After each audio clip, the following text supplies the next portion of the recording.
আমরা কিন্তু অনেক সময় কষ্ট পাই জীবনে। কষ্ট প্রিয় ভাইয়েরা আমরা পাই কি পাই না? পাই। মনে করেন আমার আব্বা মরে গেছে ফর এক্সাম্পল, অথবা আপনার কোনো সম্পর্ক কারোর সাথে ছিল, বন্ধুত্বের সম্পর্ক হতে পারে, যে কোনো রিলেশনশিপ হতে পারে, কষ্ট আমরা পাই। তো অনেক সময় দেখা যায় যে আমরা এত বেশি কষ্ট পাই যে আমরা ভেঙে পড়ি, আমাদের কিছু করার থাকে না, কেউ যে মোটিভেট করবে এরকম কাউকে পাওয়া যায় না। এজন্য কষ্ট পেলে কি করণীয় আছে, কি করলে কষ্ট কমবে, আজকে আমরা এই বিষয়ে কথা বলবো। সকলে শুনবেন তো ইনশাআল্লাহ? যদি কখনো আপনি আপনার লাইফে কষ্ট পান, এটা যে কোনো ওয়েতে হতে পারে, যে কোনো ভাবে এই কষ্ট হতে পারে, কষ্ট দূর করতে আপনি সব সময় ইসলামিক ওয়েতে 5টা টিপস অ্যাপ্লাই করবেন। যদি বলেন কয়টা টিপস?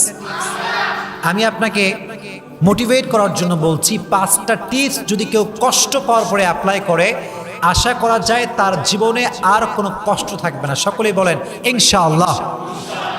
1 নাম্বার, যদি কখনো কোনো কষ্ট পান, এটা যে কোনো ভাবেই হতে পারে, কোনো একটা সম্পর্ক ছিল, কাছের মানুষ কষ্ট দিয়েছে বা প্রিয় মানুষ কষ্ট দিয়েছে, কোনো একটা জিনিস হারিয়ে ফেলেছেন, অনেক কষ্ট পেয়েছেন আপনি।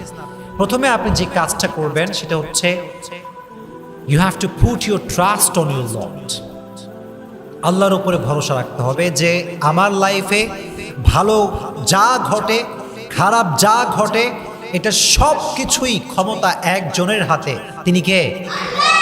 তো যখন কষ্ট পেয়েছেন, ভালো করে বলছেন, আমার দিকে তাকান, যখন কষ্ট পেয়েছেন আপনি বলবেন আল্লাহ, যা হয়েছে ভালোর জন্য হয়েছে, তুমি যা করেছো এটা ভালোর জন্যই করেছো, আমার তোমাকে নিয়ে কোনো অভিযোগ নাই, আমার জীবনে যা ঘটেছে আমি সেটার জন্যই পড়ছি আলহামদুলিল্লাহ। সকলে একবার পড়েন তো মন থেকে আলহামদুলিল্লাহ।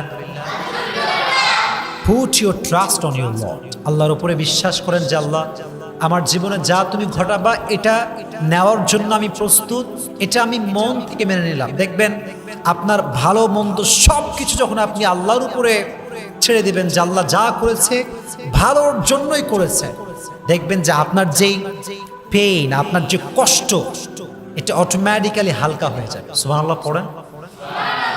আল্লাহর উপরে বিশ্বাস সকলে রেখে চলবেন তো ইনশাআল্লাহ। 1 নাম্বার। 2 নাম্বার যে কাজটি কষ্ট পেলে করবেন সেটি হচ্ছে keep your self busy. Keep your self busy, নিজেকে ব্যস্ত রাখেন। কষ্ট পেয়ে গেছেন, আঘাত পেয়ে গেছেন, বউ ছেড়ে চলে গেছে, একটা রিলেশনশিপ ছিল, ব্রেকআপ হয়ে গেছে, যে কোনো ভাবে আপনি কষ্ট পেয়েছেন, কিপ ইউর সেলফ বিজি, নিজেকে কাজে ব্যস্ত রাখা। যে কোনো কাজ হতে পারে, এটা আপনার পছন্দের কাজ হতে পারে, যে কোনো কাজে হোক, খেলাধুলা হোক, বন্ধুর সঙ্গে আড্ডা হোক, যে কোনো কাজে just try to keep your self busy, নিজেকে ব্যস্ত রাখেন, দেখবেন কষ্ট হালকা হবে। আর যদি একা মন মরা হয়ে বিষণ্ণতায় ভোগেন, কেউ নাই, কেউ ভালোবাসে না, কেউ দেখে না, কেউ লাইক কমেন্ট করে না, কত কষ্ট জীবনে, যদি এই একা একা থাকেন, দেখবেন এই পেইনটা আস্তে আস্তে আরো বাড়বে, এটা আরো ডাবল হবে। এজন্য try to keep your self busy, নিজেকে যে কোনো কাজে ব্যস্ত রাখবেন, পারা যাবে ইনশাআল্লাহ। 2 নাম্বার আমল, 2 নাম্বার টিপস। 3 নাম্বার যে আমলটি আপনি করবেন, যে টিপসটি অ্যাপ্লাই করবেন, সেটি হচ্ছে বেশি বেশি ইবাদত করবেন। বেশি বেশি কি করবেন? ইবাদত করবেন। এটা হতে পারে কোরআন তেলাওয়াত। মনে করেন আপনি অনেক কষ্ট পাইছেন, আপনার বন্ধু বান্ধব, আব্বা আম্মা পাশে কেউ নাই, আপনি টোটালি ডিপ্রেসড এবং আপনি ছ্যাঁকা খাইয়া বেকা, অবস্থা খুবই খারাপ আপনার। এই সময় আপনি সবাইকে শেয়ার করবেন না বিষয়টা, কোরআনটা হাতে নেবেন, সুন্দর করে ওযু করে গোসল করে কোরআন তেলাওয়াত করবেন, কোরআনটা বুকের সঙ্গে একদম চেপে ধরে রাখবেন। দেখবেন আল্লাহর কসম করে বলতে পারি, কোরআন আপনাকে যে সুখটা দিবে, যে শান্তি দিবে, যে পিস অফ মাইন্ড দিবে, যে পিস অফ হার্ট দিবে, আল্লাহর কসম পৃথিবীর কোনো স্বার্থবাজ মানুষ আপনাকে সেই শান্তি দিতে পারবে না, অসম্ভব এটা। এজন্য যখন আপনি কষ্ট পেয়েছেন, কোরআনটা হাতে নেবেন, মন খুলে কোরআন পড়বেন। রাজি আছেন ইনশাআল্লাহ? অথবা ঠিক ভোরবেলায় উঠে, তাহাজ্জুদের সময় উঠে জায়নামাজটা বিছিয়ে তাহাজ্জুদের জায়নামাজ দাঁড়ায় যাবেন, আল্লাহকে সব কষ্ট বলবেন, কান্নাকাটি করবেন, আল্লাহকে আপনার কষ্ট বলবেন। Try to worship more and more, বেশি বেশি ইবাদত করবেন, দেখবেন যে কষ্ট আপনার জীবনে ছিল এটা হালকা হয়ে যাবে। তাহলে 1 নাম্বার বিশ্বাস আমরা জানলাম, 1 নাম্বার উপায় জানলাম যে বিশ্বাস রাখতে হবে, 2 নাম্বার জানলাম নিজেকে ব্যস্ত রাখতে হবে। 3 নাম্বার জানলাম বেশি বেশি ইবাদত করতে হবে। বলেন বেশি বেশি কি করতে হবে? ইবাদত করতে হবে। 4 নাম্বার হচ্ছে spend your time with good people. যদি কষ্ট বেশি পেয়ে যান, ভালো মানুষের কাছে যাবেন। কি মানুষের কাছে যাবেন প্রিয় ভাইয়ারা?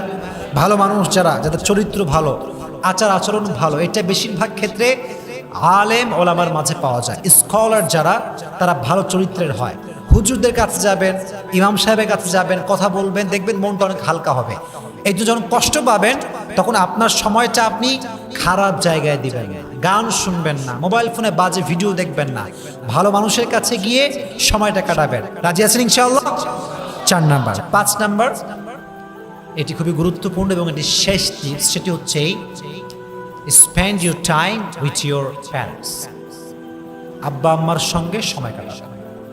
অনেকে দেখা যায় যে পৃথিবীর সবার সঙ্গে সে সময় কাটায়, কিন্তু আব্বা আম্মাকে একটা মুহূর্ত সময় দেয়। এরকম লোক বাংলাদেশে আছে না নাই? অনেক আছে। মনে করে যে আমার বন্ধু আপন, অমুক আপন, তমুক আপন। বিশ্বাস করেন, বিপদে পড়লে আব্বা আম্মার চাইতে আপন পৃথিবীতে আর কাউকে পাওয়া যায় না। কথা বলেন ঠিক কিনা? আব্বা আম্মা সবচেয়ে বেশি আপন। এই জন্য কষ্ট পেলে আব্বা আম্মার সঙ্গে শেয়ার করবেন, আব্বা আম্মাকে বলবেন, আব্বা আম্মার সঙ্গে আপনার টাইমটা স্পেন্ড করবেন, দেখবেন আপনার কষ্ট হালকা হয়ে যাবে। তাহলে আমরা উপায় জানলাম 5টা। জোরে বলেন কয়টা? 5টা। আচ্ছা, আমরা রিপিট করি। এদিকে সবাই, এদিকে রিপিট করি। আমাকে একজন মুখস্থ শোনাবেন, পারবেন তো ইনশাআল্লাহ? দেখি কে মুখস্থ শোনাতে পারে। 1 নাম্বার আমি বলে দিচ্ছি। 1 নাম্বার, বিশ্বাস এবং ভরসা করবেন একজনকে। তিনি কে?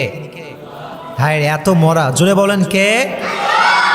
2 নাম্বার, নিজেকে ব্যস্ত রাখবেন। নিজে কি রাখতে হবে? 3 নাম্বার, বেশি বেশি ইবাদত করতে হবে। বেশি বেশি কি করতে হবে? 4 নাম্বার, ভালো মানুষের সঙ্গে সময় কাটাতে হবে।